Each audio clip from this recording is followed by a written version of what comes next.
after the fight, we get to the hospital, and the first thing he says is, and he can barely talk because his jaw is very swollen. One of his eyes was nearly shut from some of the punches that he took. And, he looks over with his other eye and he says, "Man, I'm sorry. I failed you guys." And I'm like, man, in so many ways, um, in so many ways, you know, he's wrong, right? And I just had to explain to him. I said, "Brian,"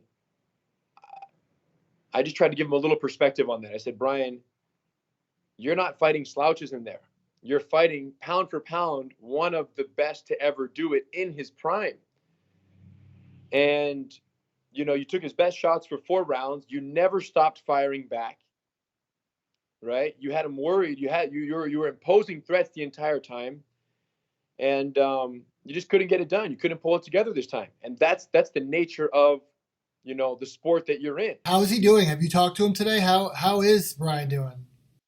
Yeah, he's doing much better. And I think the outpouring of support from just the whole MMA community really came as a surprise to him. I think that after getting all the scans we done at the hospital, all the X-rays done, and he was there reflecting. I think that it was the support from the entire community saying, "Brian, you have nothing to be ashamed of. You have the heart of a lion, toughest chin in MMA. Never seen anything. You might be the toughest man I know." And this is being said from other UFC fighters, not just fans who, you know, are watching from the outside or from the sidelines. So that was very encouraging for him, and I think that it came just at the right time. And he's doing much better. And I think he's going to be just fine. For anyone who's known Brian since the beginning, he already won.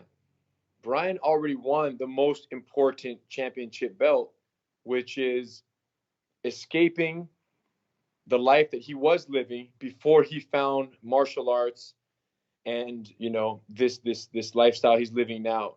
The last time Brian lost was in a jiu-jitsu competition. As a young competitor, he was about 17 years old, and he faced a very tough black belt in a jiu-jitsu tournament, and he got choked. And if that loss was any indication of what we stand to see on the other side of this, in-ring defeat, then you can expect to see the best Brian Ortega you've ever seen on the other side of this. Brian came back, and literally, I feel like he never left the gym for the next, 2 to 3 years. Like, he's straight up, like, I've never seen him train so hard. He literally, it sat with him every single day. So Brian is someone who can take a loss.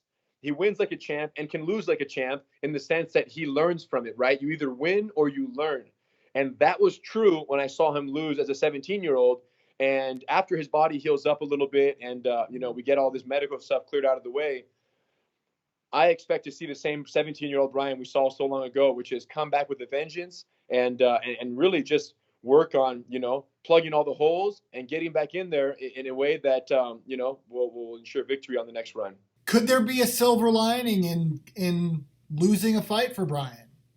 Not only a silver lining, it could be the biggest growth spurt of his MMA career, right? Other athletes have said that. Other athletes have lost in MMA and gone on to say it's the best thing that ever happened to them was that defeat. I'm excited to see, Brian Ortega 2.0 come back here and, and just continue to put on amazing shows, amazing fights, and just, impress everyone around him and the fans around the world. I mean, what he does best. I mean, Brian has something that very few fighters have: the creativity, the body mechanics, and the heart that we saw on Saturday. So he has all the factors and all the DNA of a champion.